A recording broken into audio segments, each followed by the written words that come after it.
Welcome to this explainer. Today, we're stepping into the role of clinical detectives to decode the integumentary system.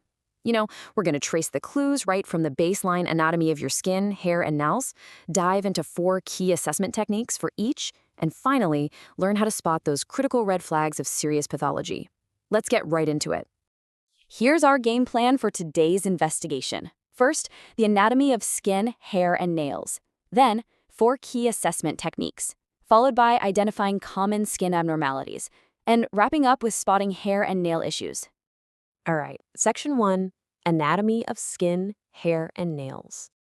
Every good investigation starts with a solid baseline, right?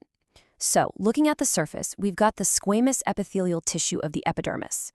Right below that lies the dermis. This is really the bustling infrastructure of the skin. It's packed with connective tissue, blood vessels, nerves, and hair follicles, which gives your skin its tensile strength. And all of this rests comfortably on a supportive layer of subcutaneous tissue. Now, check out the functional contrast in how our appendages actually form. It's pretty fascinating.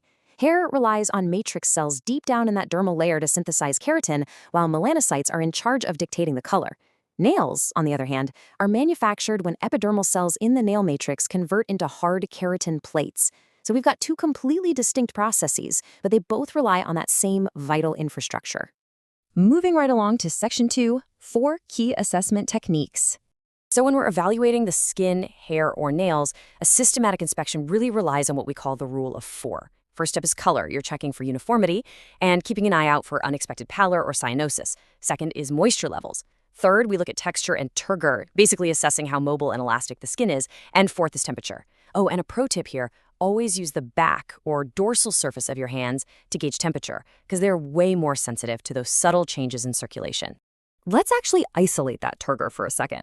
If you gently squeeze the skin on your forearm or sternum and let go, a rapid snapback means you've got normal elasticity. But if the skin stays pinched or tented, sometimes taking up to 30 seconds to go back to baseline, that turgor is poor. And clinically speaking, that is a major clue pointing straight to dehydration or volume depletion. But remember, context is everything here. If you're assessing an infant, checking turgor at the arm or sternum just doesn't work. Instead, you want to grasp a fold of loosely adherent skin right on the abdomen, pull it slightly taut, and release. If you see that tented response here, that is an immediate red flag for pediatric dehydration. Okay, on to Section 3, Identifying Common Skin Abnormalities. Categorizing primary lesions is really step 1 when you're trying to crack a dermatological case. Think of a macule as just a simple, flat, discolored spot. A papule, though, elevates into a solid raised lesion that's under 1 centimeter. And a vesicle? That's also a centimeter or less, but it presents as a fluid-filled blister. Pretty straightforward once you get the hang of it.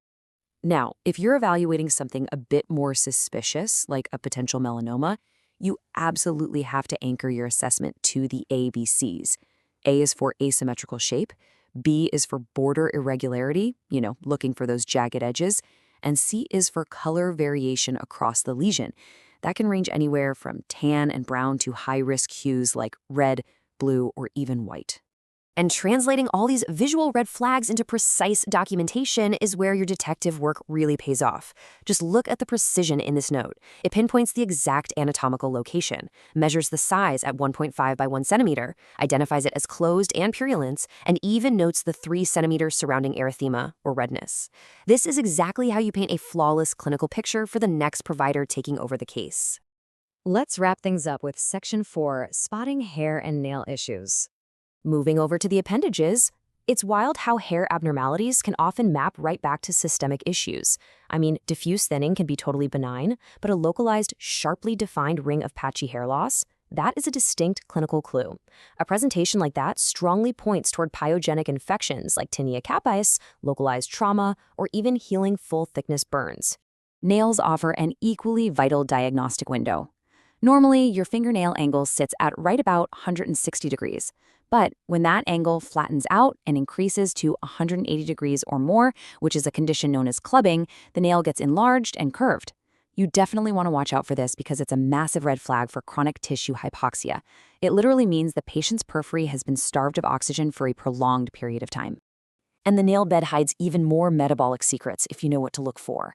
Splinter hemorrhages, those little narrow, reddish-brown streaks that run parallel to the nail growth, sure, they can be from minor trauma, but they're famously associated with bacterial endocarditis.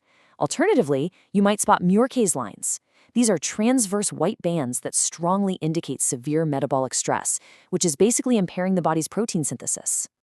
So, the integumentary system is essentially this fascinating, constantly updating medical record written right on the surface of our bodies.